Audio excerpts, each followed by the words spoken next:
ነገር ግን ትልቁ ነገር አሳሳቢው ነው ምንድነው አሁን በአገሪቱ ውስጥ ባለው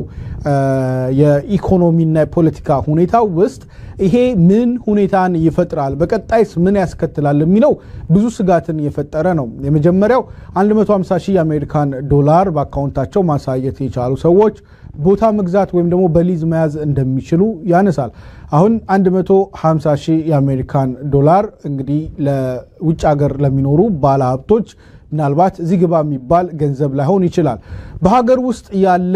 ኢትዮጵያዊ ግን እንግዲህ አሁን እንኳን በመጀመሪያው ውይይታችን በኢትዮጵያ ውስጥ ታፕ የሚባሉት የፕሮፌሽኖች መካከል የሕክምና ባለሙያ ዳቦ ቸግሮት ሰልፍ በሚወጣበት ስራ በሚያቆምበት ሀገር ላይ የውጭ ሰዎች መሬት ለመኖሪያ ቤትነት በሊዝ እንዲይዙ እድል ስታመቻችላቸው መሬቱን ማን ይወስደዋል ማን ይሻሟል እንግዲህ በአገሪቱ ታፕ የሚባለው ወይም ከፍተኛ የሚባለው ፕሮፌሽን ላይ ያሉ ሰዎች አይደለም ቤት መስራት ዳቦ መግዛት እየቸገራቸው ባሉበት ወቅት ላይ የቀረው ኢትዮጵያዊ እነኚህን ቦታ እኩል ተፎካካሪ ሆኖ መቅረብ ይችላል ወይ የሚለው ጥያቄ ነው የመጀመሪያው ስጋት የተነሳው ስለዚህ ገንዘብ ያላቸው ሰዎች ሰፋፊ ሪል ስቴቶችን ሊገነቡ ይችላሉ ሪል ስቴቱን እንግዲህ ብዙዎች የሥራ ዕድል ይፈጥራል ለሌሎች የቤት ችግርን ይቀርፋል የሚል ነገር ነው እየተነሳ ያለው በእንደዚህ ደረጃ የሚሰሩ ሪል ስቴቶችን አሁንም ሰፊው የኢትዮጵያ ሕዝብ መከራየት የሚችልበት አሁን እኮ በጥራት ደረጃ ራሱ በጣም ደካማ ነው የሚባለው ኮንዶሚኒየም ራሱ የሚከራይ ሀብታም እየሆነ ነው ደሃው የሆነ በቆርቆሮ የተሳራ በሆነ ነገር ምንድነው እንደምንም ተደጋግፎ የቆመ ቤት ነው 4000 5000 ብር የሚከራየው ከከተማው ጥግ ወጥቶ ማለት ነው ከተማ ኮንዶሚኒየም ለመከራየት ፕሮፌሽናል ሰራተኞች ከከተማ ጥግ ያሉ ካልሆነ በስተቀር ከተማ መካከል ላይ ያሉት አይደለም የአንድ ደሞዝተኛን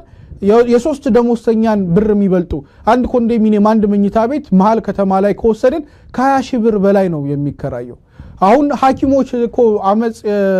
የጠሩት ወይም ደግሞ ይቅርታ አመጽ አልኩትኝ የሥራ ማቆም አድማ የጠሩበት ምክንያት 9,000 እና 10,000 ብር ነው እጃቸው ላይ የሚደርሰው ገንዘብ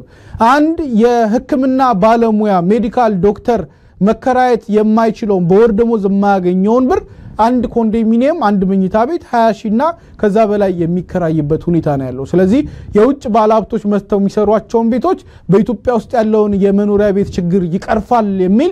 አስተሳሰብ ማቅረብ ይሄ በጣም እንትን ነው አንድ የራቦን የኔቢጤ በቃ ችግር የለውም አሁን ሄዶ ቁርጥ ይበላል ብሎ እንደመናገር ነው ሰውየው የለት ጉርስ ነው የቸገረው የእነኚህ ሪል ስቴቶች መተው የሚሰሩትን ቤት የማይቀመስ ነው ምናልባት ለካድሬና ለአክቲቪስት ሚቻል የሚደረግ ሊሆን ይችላል ለሰፊው የኢትዮጵያ ሕዝብ የቤት ችግር አለበት ለሚባለው ግን ችግሩን የሚቀርፍ ሳይሆን እንደው በዛ መንደር እንዳይገባ የሚከለክል ይሆናል ለሚል ስጋት ነው የተነሳው ሌላኛው እንግዲህ በአጠቃላይ የኢትዮጵያ የነፍስ ወከፍ ገቢ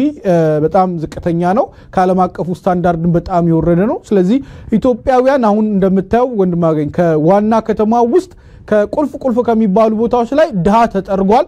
ድሃ ሲባል በነገራችን ላይ ስራ የሌለው ኦሬኔ ቢጤ ምናምን ማለት አይደለም አሁን ድሃ ያልን ያለ ነው ፕሮፌሽናል ሰራተኛ ባንክ የሚሰራ ሐኪም የሆነ ጤና ረዳት ነርስ የሆኑ ሰዎች አስተማሪ የሆኑ ሰዎች ነው ድሃ ያልን እየጠራን ያለ ነው ምክንያቱም የቤት ኪራይ መክፈል ስለማይችሉ የዕለት ወጪያቸውን መክፈል ስለማይችሉ ስለዚህ እነኚህ ሰዎች ከመሃል ከተማ ተጠርገው ወጥተዋል የቤት ኪራዩን ስላልቻሉ የከተማው ጥግ ሄደው ነው እየኖሩ ያሉት ትራንስፖርቱ ደግሞ አሁንም ከምንድነው ከአቅማቸው በላይ ሆኖባቸዋል ከእንደገና መንግስት ደግሞ በልማት ስም ያነሳቸው ከተማው ጥግ የወሰዳቸው ሰዎች መሃል ከተማውን ጥለው ሄደዋል ስለዚህ መሃል ከተማው አሁን ለማን ሊሆን ነው ማለት ነው እነኛ ማማሩ ስፍራዎች መንግስት ኮሪደር ሰራውላችሁ በሳይክል ሽርብትን እንድትሉ ብሎ ሳበቃ ገና እንትኑ የመረቁበት ነገር ሳይደርቅ ይህንን መሬት መልሶ ለውጭ ሰዎች በዶላር መተው ቦታ መስራት ለሚችሉ ሰዎች እድሉን ሲሰጥ እነኛ ሰዎች ገንዘብ ያካብቱ ይሆናል ነገር ግን ድሃ የሆኑ ኢትዮጵያውያን የቤት ችግራቸውን እንዴት ይቀርፋል የሚለው እኔ እነሱ ራሳቸው ማለት አሁን ከውጭ የመጣ ሰው $150,000 አሳይቶ እንደገና ኢትዮጵያ ውስጥ ቤት ገንብቶ ዘመናዊ ቤቶችን ገንብቶ ከዛ ለድሃ መምህር እና ለሐኪም አከራየ በዝቅተኛ ዋጋ ብሎ ከኮንዶሚኒየም ባነሰ ዋጋ አከራየ የሚል ቅጀት ውስጥ እንደማይገባ ተስፋ አደርጋለሁ ስለዚህ ሪያሊቲው ጋር ስንመጣ አንደኛ የቤት ችግርን አይቀርፍም ሁለተኛ የውድድር መንፈሱን ለመንግስት የተወሰኑ ባለስልጣናት ማቋረጥ የዶላር ክምችት ያመጣላቸዋል ነገር ግን ለድሆች ግን ከዛም ካላቸው የሚነጥቃቸውና በከተማው በሀገራቸው ባይተዋር ኢትዮጵያውያን አሁን ከሀገር ውጪ ነበር ሀገር አልባ ሆነን ያለነው ግን አሁን ደግሞ በሀገር ውስጥም ሰዎች ሀገር አልባ እንዲሆኑ የሚያደርግ ነው ምናልባት ከዚህ ጋር ሊያያዝ የሚችል አንድ ነገር ላንሳው እንደማገኝ ዛሬ የብሔራዊ ባንክ አንድ ነገር አፕሊፍት አድርጓል አንድ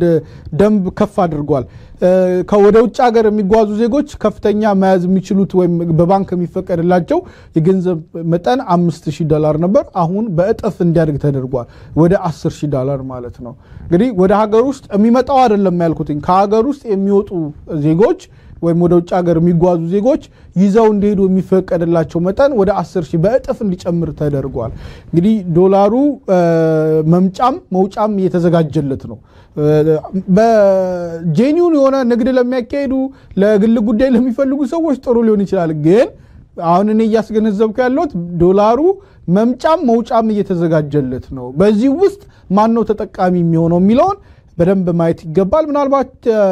በምክር ቤት ውስጥ ሁለት ሰዎች ናቸው መቼስ ሁለት ሶስት ሰዎች ናቸው ያሉት እነሱ የተናገሩትን ሐሳብ መስማት የምንችል ይመስለኛል ወንድማገኝ ለህዝብ ተወካዮች ምክር ቤት የፌስቡክ ገጽ ቢያንስ እውቅና ለመስጠት ያክል እስከ ዛሬ ድረስ በምክር ቤት ውስጥ ተቋሚዎች ያሉ እስከማይመስሉ ድረስ ሐሳባቸውን አያነሳምና ዛሬ አስተዋልኩት እንግዲህ ከዚህ በፊት አድርጎ ከሆነ አላውቅም ዛሬ ግን ያየሁት የተለየ ነገር በፌስቡክ ገጻቸው ላይ በዶክተር ደሳለኝ ጫኔ የተነሳውንም ሐሳብ በአጭር ፓራግራፍ በፌስቡክ ገጻቸው ላይ ሪፖርት አድርጎታል ይሄንን የሚል ተቃውሞ አቅርበዋል ብለዋልና እንግዲህ እንደው ትንሽ መሻሻል ስለሆነ እሷን ላመስግን ብዬ ነው ሱራፌል የዶክተር ደሳለኝ ጫኔንና የዶክተር አበባውን ብናዳምጠው ተከታትሎ ጥሩ መሰለኝ የሚመራለት ቋሚ ኮሚቴ እንዲያየው ያሉ መጣረሶችንና አጠቃላይ ከዚህ አዋጅ መምጣት ጋር ተያይዞ ያሉኝን ስጋት ለመግለጽ ነው በስጋቶች ለመጨመር እንግዲህ ዋነኛ ዓላማው የሚመስለኝ የውጭ ካፒታል ወደ ሀገር ውስጥ እንዲመጣ የውጭ ምንዛሬ ማግኛ እሱን ዓላማ ታቅዶ ይመስለኛል ይህ አዋጅ የተዘጋጀው በዓላማውም ላይ የተገለጸው ዋነኛ እሱ ነው ግን ምንድነው አንደኛ የቤት ዋጋ በተለይ ለኑሮ ተመራጭ በሆኑ የሀገራችን ከተሞች በከፍተኛ ሁኔታ እንዲያሻቅብ በማድረግ ዜጎች ቤት የማግኘት አቅማቸውን የሚፈታተን ስጋት ሊፈጥር ይችላል ብዬ አስባለሁ ምክንያቱም እንደሚታወቀው የኛ ሀገር የነፍስ ወከፍ ገቢም የኛ ሀገር ደሞዝም ከኢንተርናሽናል ስታንዳርድ ጋር ሲታይ ከነጮች ጋር ተወዳድሮ በተለይ እንደ አዲስ አበባና ትልልቅ የሀገራችን ከተሞች የቤት ባለቤት መሆን ዜጎች ይቸገራሉና እሱ እንዴት እንደታየ ቋሚ ኮሚቴው በአግባቡ ቢመረምረው ለማለት ነው ስታችን አንቀጽ 40 መሬት የኢትዮጵያ ህዝቦች የጋራ ንብረት እንደሆነ እንደማይሸጥ እንደማይለወጥ ይደነግጋል አሁን ደግሞ ይያልን ያለነው መሬት የውጭ ባለ ሀብቶችም የውጭ ዜጎችም ነው ይያልነው አንደኛ ሁለተኛ የጋራ ንብረት ሳይሆን የግለሰቦችም ነው ይያልነው ሶስተኛ ደግሞ መሸጥ መለወጥም እንደሚችል እየደነገገት ስለሆነ በእነዚህ ሶስት ሁኔታዎች ምክንያት ህገ መንግስታችን ጋር የሚጣረስ አዋጅ እያወጣን እንዳይሆን እሰጋለሁ በሁለተኛ ማነሳው ነገር በአሁኑ ሰዓት በሀብታሞችና በድሃዎች መካከል ያለው ልዩነት ከፍ ያለበት ሁኔታ ነው ያለው የውጭ ዜጎችን በብዛት ወደ ሀገራችን በመናስገባበት ሁኔታ ደግሞ ይህ ልዩነት የበለጠ ከፍ ሊል ይችላል በየገምታለሁ እነዚህ የውጭ ባለሀብቶች ከፍተኛ መዋለ ንዋይ ይዘው በሚመጡበት ሰዓት ባለስልጣኖቻችንን በማማለል የበለጠ ሙስና ተስፋፍቶ ንብረቶች በጥቂቶች ውስጥ እንዲገቡ ህዝብም ሳይጠቀም የሚቀርበት ግለሰቦች ብቻ ተጠቃሚ የሚሆንበት ሁኔታ ሊፈጠር ይችላል የሚል አንድ ጉዳይ አለኝ አመሰግናለሁ ሱራፌል እንግዲህ ወንድማገኝ ይሄው ነው በሶስት ድምጽ ተቃውሞና በአብላጫ ድምጽ ድጋፍ እንትኑ ተመርቷል ለቋሚ ኮሚቴዎች ነው የተመራባቸው ቋሚ ኮሚቴዎች እንግዲህ በዚህ ጉዳይ ላይ ተማክረው መጨረሻ ሐሳብ ለምክር ቤቱ ያቀርባል አንደኛው የከተማ መሬት ይዞታና መሬት ነክ ንብረት ምዝገባ ወረቀት አዋጅ ቁጥር 1381 ህዝባር 2017 አድርጎ ነው በሁለት ተቃውሞና በሶስት አቅቦ በአብላጫ ድምጽ ያጸደቀው። እንግዲህ ሁለቱ ቋሚ ኮሚቴዎች ይህን ነገር አይተው መርምረው በቀጣይ ይዘው ሐሳብ የሚመጡ እንደሆነ ይጠበቃል። እንደማገኝ